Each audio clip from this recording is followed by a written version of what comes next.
Hey, how's it going? I am doing a deck profile for Yu-Gi-Oh! I started playing this again back in 2014 when I did that other deck profile, and I stopped playing because it was boring. And now the game's interesting, and combo decks are all the rage, and I love it. As much as I love my slow formats, combo decks are fun to play sometimes, but as long as the format's just not autopilot trash like 2014, I am happy.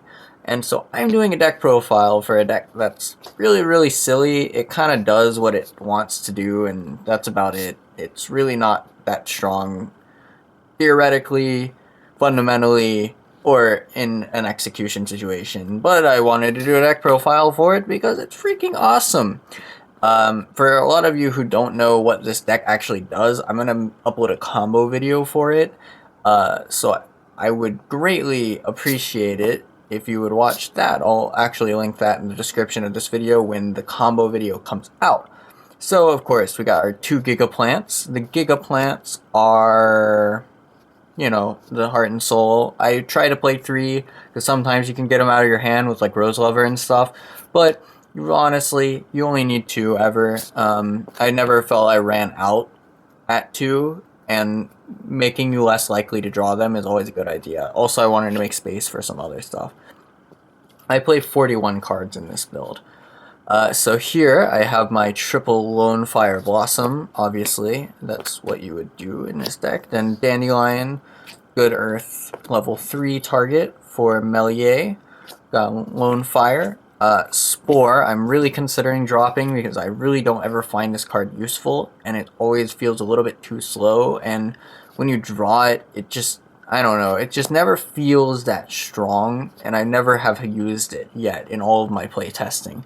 So I may drop it, figure out what else. I need another level 1 plant target. It's always a good thing to have for Super Soldier Nutrient, so I might try something else. Might try a second copy plant, actually, because this card is good to draw sometimes, and it's just good to have on hand. I never really run into a situation where I don't have it, so playing 2 doesn't really make a lot of sense, so I probably won't, but I'm considering just dropping Spore because, I don't know, I just don't like that card, to be honest. So, copy plant. And sometimes there's situations where you do need him in your deck and you just want to special summon him out. So yeah, I just figured, you know, that might be a good option. So now we have Rose Lover. I was playing 2, but 1 seems to be pretty golden. Honestly, you don't need more than 1 ever, so figure that's fine. I play a triple Spell Striker. This card is good.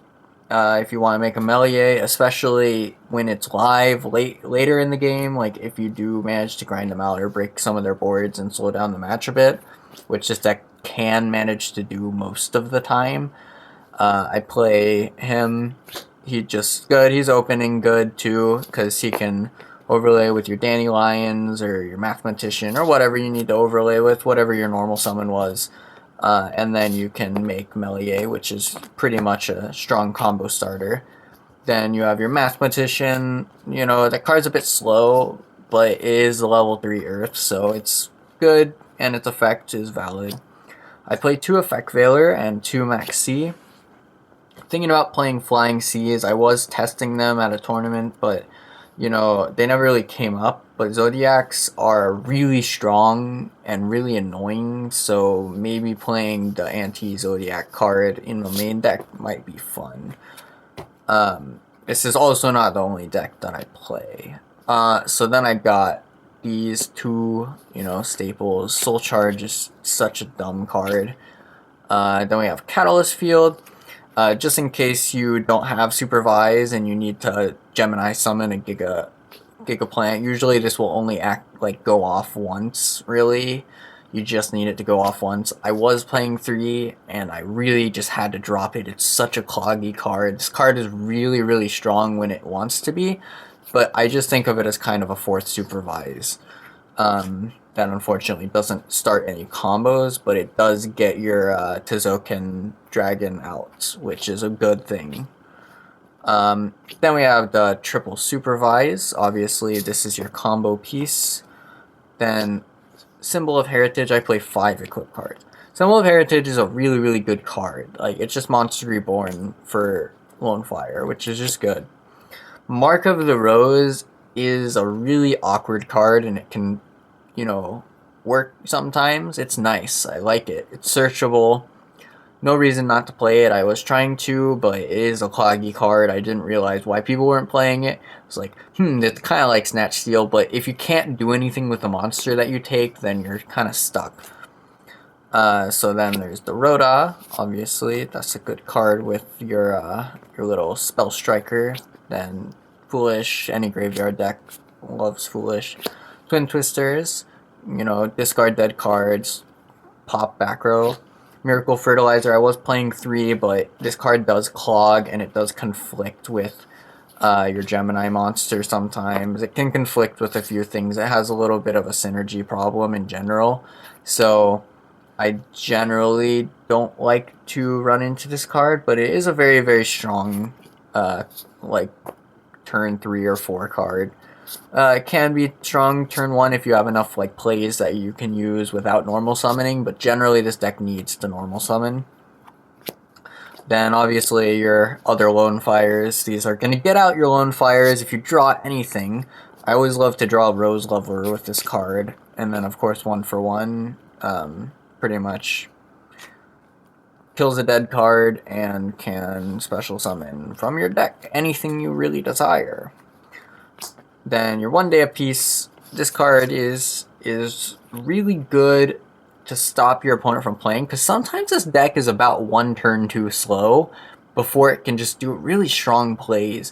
So this card, if you draw it and you have a strong hand, it's really useful, especially if you have like this plus Mathematician plus maybe some other stuff. Then you can really get started, because you get like that +1. If they attack over Mathematician, then you might get that draw anyways. So it's always good. And if they don't attack it, then maybe you can overlay it for Amelie. So that's always good. And then this is what I consider the current Solemn Brigade.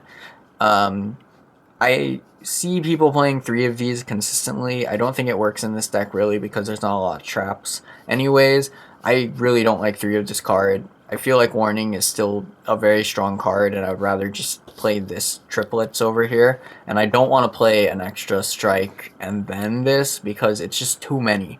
And then I have Vanities, open Vanities plus a strong hand, like, because most of your combos are 2-card combos. So if you open Vanities, you're pretty likely to open 2-card combos. And if you open Vanities with it, you pretty much lock them down a little bit, which is really nice. So here's Extra Deck.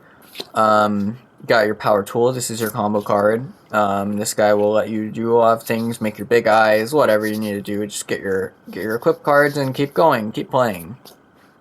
I was playing 3. I don't think 3 is necessary. You never run into a situation where you need a 3rd, especially because I only play 5 equip cards, so this card can activate exactly twice in my deck, assuming I don't draw more than 1 equip card.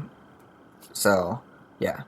And then I played this. This is your good card. If you manage to get this out, which is really easy, any combo that you're using your power tools, you are guaranteed this guy, because you have Copy Plant. You will always make Copy Plant live, and then you'll make this. So you'll have like a field that looks something like this, and then you can special this off of him. Of course you're going to play Crystal Wing, because that is probably the best thing you can summon off of this man. I don't know. And I'm also playing this because sometimes it's situationally good. Sometimes you can make a level 8 and you want to make it. This card's a bit harder to make in this deck legitimately. So also every once in a while this guy will activate twice, and so that's always good. Then sometimes you can make level 8, so Omega is a really strong card in general. Sometimes you can make level 9s. Trishula is a really strong card in general. Sometimes you can make level 7s. Most of the time. All of the time you can make level 7s. Your opponent gets a really big board. This gets rid of it all. Then sometimes you can make level 10. There's some weird situations where you might need this. And this card is, 3100 attack. It's hardish to get rid of, so whatever. Sometimes you just want to draw 1 card. So that's good.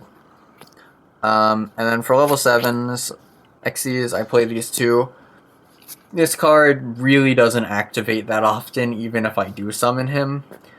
Big Eye I usually like to go for. I think there are probably better options than these two, but as far as me just starting playing again, I'm kind of just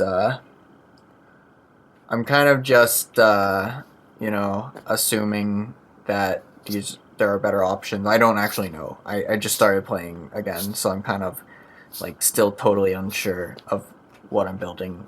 This guy, if you have 2 Gigaplants, this guy's good because he can just bounce stuff. Then you have this, most of the time, this card is like amazing, so I've considered playing 2 instead of Slacker Magician, but I found that you don't usually need 2 of these based on the count, and usually games don't go long enough for this to be live again, so playing 1 is fine. If you want to play 2, that's also fine. There's stuff in here that is interchangeable, really. And then Slacker Magician is good just in case you have 2 tuners.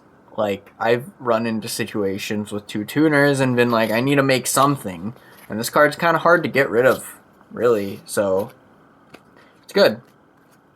And that will be the deck profile for Giga freaking Plants.